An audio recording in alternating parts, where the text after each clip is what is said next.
So this is our third webinar in the series. It's back to basics, and this one is on AI. So we're not going to go into any huge depth. We're just going to scrape the surface, and it's a starting point. For those on the call, you can do the digital thumbs up or hands up. How many people are using AI at the moment? Not just for work, just in general. There we go. We've got two. There we've got lots going up now. Good, good, good.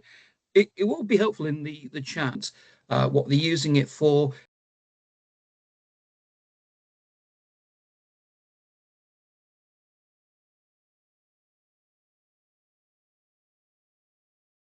Generative AI products around the screen. My go-to is Copilot, and there's a reason for that. The system we've got within the Lincolnshire Care Association is a closed system. So just towards the top right-hand side, we've got a green shield with a tick in it, which says that basically any data that I put in there, whether it be sensitive or not sensitive, it won't go any further than our own lockdown system. So unlike if I use ChatGPT, anything that I put in that, I can't use any sensitive or personal information because it just goes out there into the greater world, and we don't. Well, it goes back to the people that own it. And sort of just mention, some people might be using it already. So there's a number of products around the side. Recently, at Lincolnshire Care Association, we supported with the Digital Social Care Records funding programme that the NHS provided. And a lot of those platforms use a form of AI. I know Person Centred definitely does, and Nourish does. Very basic forms, but there's an AI sort of within that. And then we've got within Lincolnshire the WIS-AD Delegated Health Remote Monitoring System. That again has got AI built into it. So is PainCheck and CareBrain. And then the other bit that the people who support might already be using AI in the products they've got at home. And I've gone for a couple of classics at the top there. The BBC iPlayer that uses AI to build up algorithms about what we watch, what we seem to like watching, how long we watch things for, and then it will suggest other programs that we might like. And then I was thinking of my uncle when I put this together. He's a sort of an elderly gentleman now. Gets a bit of his old conspiracy theories. Doesn't like the fact that Big Brother might be watching him and tracking everything that he does. So he's got a smartphone, but he's not very keen on it. And I haven't got the heart to tell him because he absolutely loves YouTube, because not only to begin with, he could find things that he liked, he'd go on there, he'd start watching it. But then it just kept popping up. You might like this. Here's something that you might want to watch. And then he just on his feed, there'd just be stuff. And he absolutely loves it. And I've got the heart to tell him that that's based on what he's watching, how long he's watching it for, what he's not watching, what he's clicking onto. It's just building up more and more information around him to give him a better tailored um, viewing experience. So, like I say, it's back to basics, but we all know that. I mean, AI goes right the way back to it's a lot older than people think. It's back into the 60s. I think slightly before that.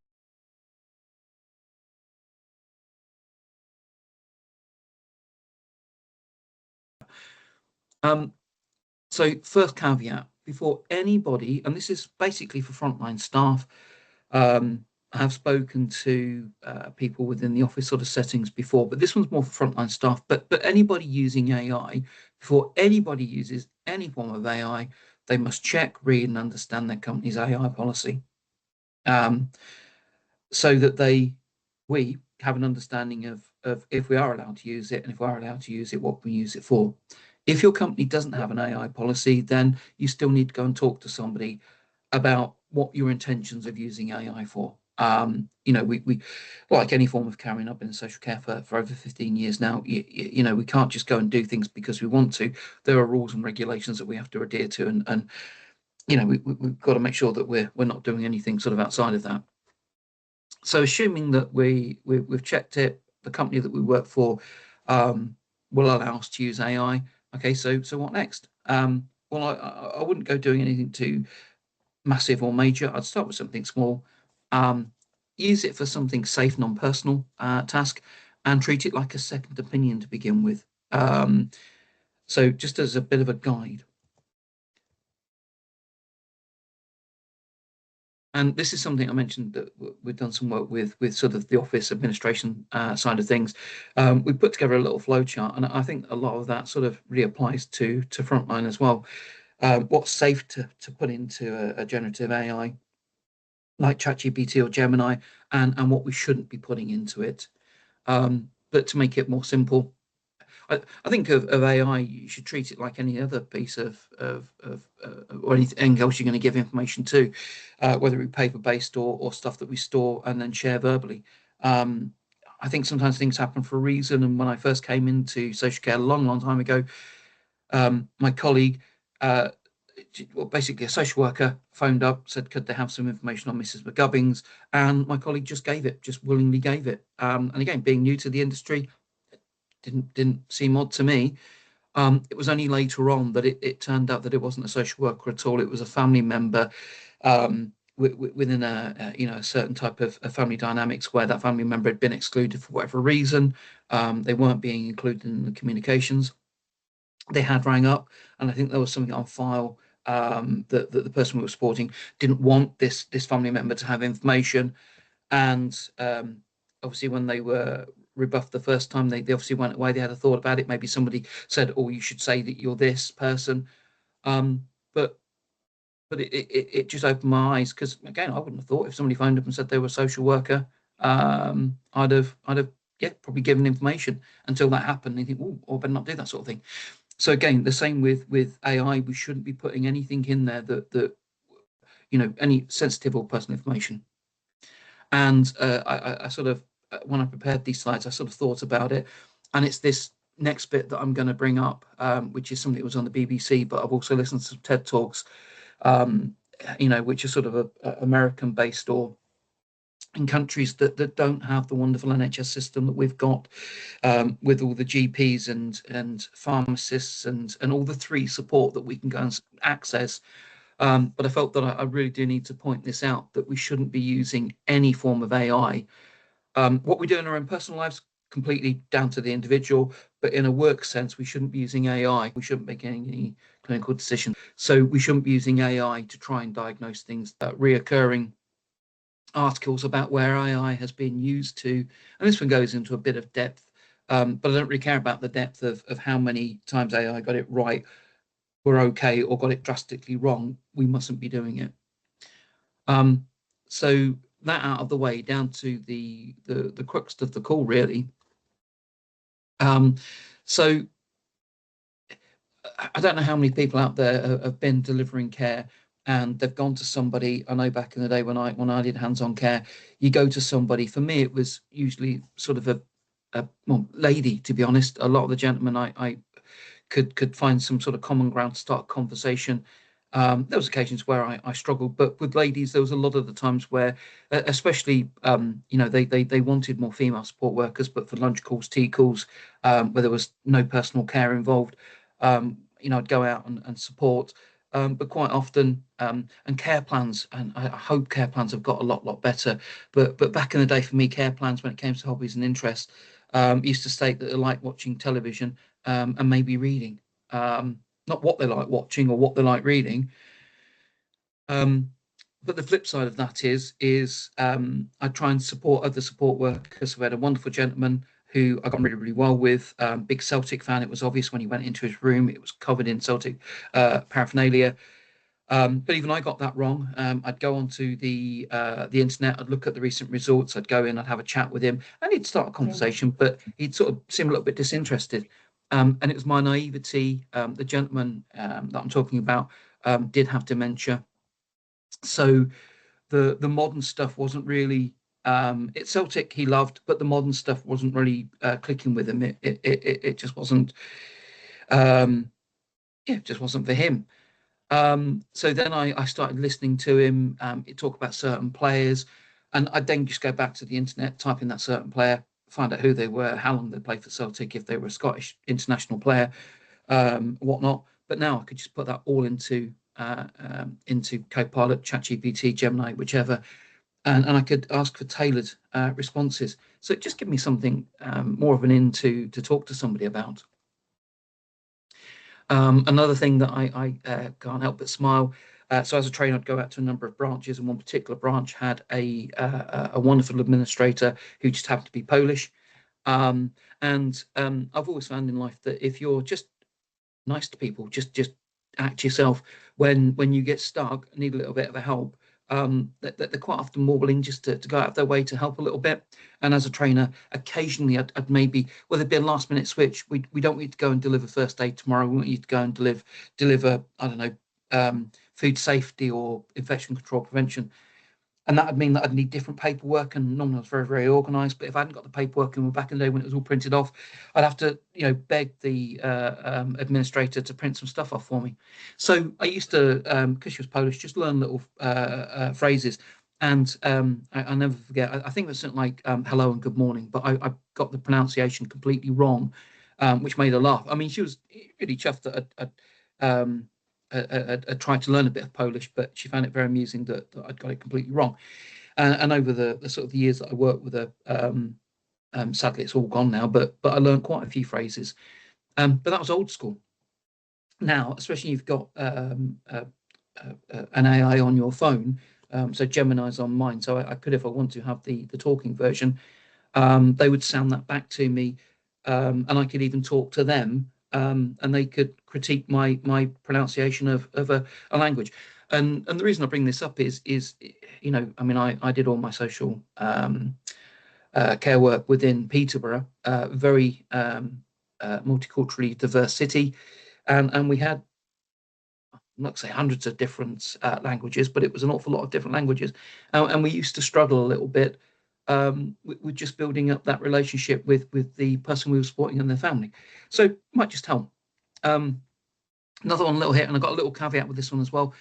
We could look at maybe meal ideas. I think if I was receiving support, whether it be in my own home or within my own home, within a care home, I would like to eat some of the things I like to eat. And I think most of it's probably boring and straightforward and easy to produce, but sometimes it might not be. Or I think we've probably all heard of that classic where the support worker is barred because they don't know how to make a cup of tea properly. And having worked in an office, it makes us smile and we can see the funny side of it. But then we think, well, actually, we've let them down a little bit because we've trained them on how to do a lot of things, but we haven't trained them how to make a cup of tea, or we haven't trained them how to listen to somebody to understand how to make a cup of tea. But obviously, the world's bigger than just cups of teas. So as long as you've checked with the line manager, the office, the senior, you've checked the care plan, you've made sure it's okay, that you're not going to conflict any dietary requirements or the way food needs to be prepared or any allergies, it could help. And this sort of links into the first one. You might find areas for or topics for discussion. And I've sort of put this in here. It might help with general queries. So the the person you're supporting may ask you a question that you don't know the answer to, and I'm talking really generic, general sort of questions. Rather than just go to Google, you can use sort of AI to say, look, I've been asked this question. What are some of the answers that I could suggest? So there's a whole, and that's just a few little bits there, just to sort of start people thinking, well, I'm delivering awesome care, as everybody within social care does, but I want to go that next step further. I want to do something a little bit different for somebody. There's support quite often in our own pockets, and as it says there, we should use AI as an additional support tool. Supports what we do, doesn't replace us. So no, that's a fear that people have, that AI could come along and eventually replace what we do. But I think social care, it's a long way off ever doing that. And when we start using it, the better prompt that we give the AI, the better the response. So the better we ask the question, the better answer we're going to get. And like us, AI can get it wrong. It can hallucinate. It can make stuff up. It can show bias. In some ways, AI like that is like us. We get it wrong. We show bias. We can make stuff up. We can hallucinate. The old Mandela effect. Google that one if you're not too sure, or ask AI. So when we've asked a prompt, and we've got an answer, we've got a response back, one of the things we can actually do is ask if that response was correct. Even if we've asked if it's correct, we should check the results ourselves and ask for advice if we're unsure before we go and do something. But once we've asked it, we can then ask if that response was the best response that it could have given, or could it do better? And quite often, AI will correct itself. So all AI is doing, it's basically us asking Google, I've got this question, give me an answer. But it can do it thousands of hundreds of times better and quicker, and resource a lot more information than we can resource, and condense that into an answer in seconds. So but it can still get it wrong. So you can go back and you can ask it, okay, you've given me that. Is it brilliant? Can you do better? And then, as the icing on the cake, you can then ask it the links that it's used to give the response, are they correct and real? So if you ask AI a question at the bottom, it should just show you where it's got the answer from, and then you can click on those links for further information, and it will reference where it's got the information from. So just on sort of generating a prompt to get the response, we've got something in Lincolnshire called Tech First Aiders, and on that, so we just get a number of people within social care together that want to be sort of tech first aiders, go out there and be a digital lead. And at the end of it, we do a bit on AI, and we have a little bit of fun with AI on how it can not just support and create stuff. This all, long story short, this all comes from a colleague that I work with. So I've got a colleague I work with, and one of my bosses. Bless them, the Sheffield Wednesday fans. They've not had a great season, but I'm a Chelsea fan, so I'm not going to say much. But he said, well, there's no AI, there's no way AI could generate Sheffield Wednesday winning the Champions League. And you just put it in there. Can you give me an image of Sheffield Wednesday winning the Champions League? He liked it so much it got printed off and it's on his wall. So we decided we'd use that as a bit of fun on this Tech First Aiders. So that's the prompt there. Copilot, can you create an image of a child racing an F1 car? And this is what we got. A child literally racing an F1 car. So for these slides, I went back in and actually went back to Copilot and said, Copilot, can you create an image of a child driving an F1 car? And Copilot wouldn't do it. It said it's too dangerous and it will not do it. It will do other things, but it won't do that.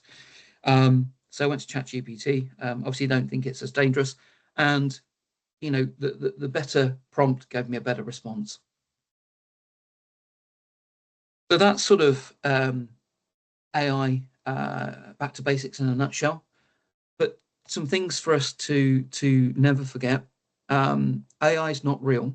It's not a person, and it's not your friend. The more that we use AI, the more that it will learn from our questions and our prompts, and the way we may like a response. So it will understand. And people, I've got a friend who was having some difficulties outside of work, and he really started to like the AI he was using. It was telling him what he wanted to hear. It was reinforcing an issue he'd got, and it took not figuratively, but or not literally, sorry, figurative, a real cold hold slap to bring him back to that's not real. It's just telling him what he wants to hear, and it's giving him a sort of a response. But it is a tool that can learn from previous prompts, so it can make our output better and more tailored to us. But it may, and it's quite positive. Copilot's quite friendly, although never solely rely on a response, and always check the response, and always ask for support if unsure. Although I think that the Copilot does seem friendly towards me, I definitely think that I've upset it. I can't upset it. It's not real. Because one of the things I do get frustrated with things, if I'm reading something on LinkedIn, I can spot straight away if somebody's used AI. There are a number of things that give it away, but the one for me, it's when a lot of the words are spelt with Zs, because they're going for the Americanized version. And that's the generic default setting for Copilot, if you like. So it will do that. But when I use Copilot now for anything, every single response has got that it's been prepared using UK English in bold, capital letters. So, it can learn from us, but we've still got to check things. And I think as long as somebody's using AI appropriately, then they should not get into trouble. But misusing data, whether putting in the wrong data or using it for the wrong reasons, or using data that's come out of it that's not been checked, um, yeah. And both Felicity, who's on the call, and Nicole, who supports Nottingham Care Association and Derby Care Association, all three of us also support the Digital Care Hub. We're local support officers. And if you want to go sort of into greater depth, there's some good information on there. And I'd recommend that everybody listens to Control Plus Care podcast. They literally every week get all of the news stories down into 30 minutes worth of podcast. And quite often AI is brought up in both positive and negative forms. And that's today's webinar. We will send out recordings. We've got a number of digital guides, but we also create webinar guides. So the video will just get edited and shortened, and we will send that out to everybody.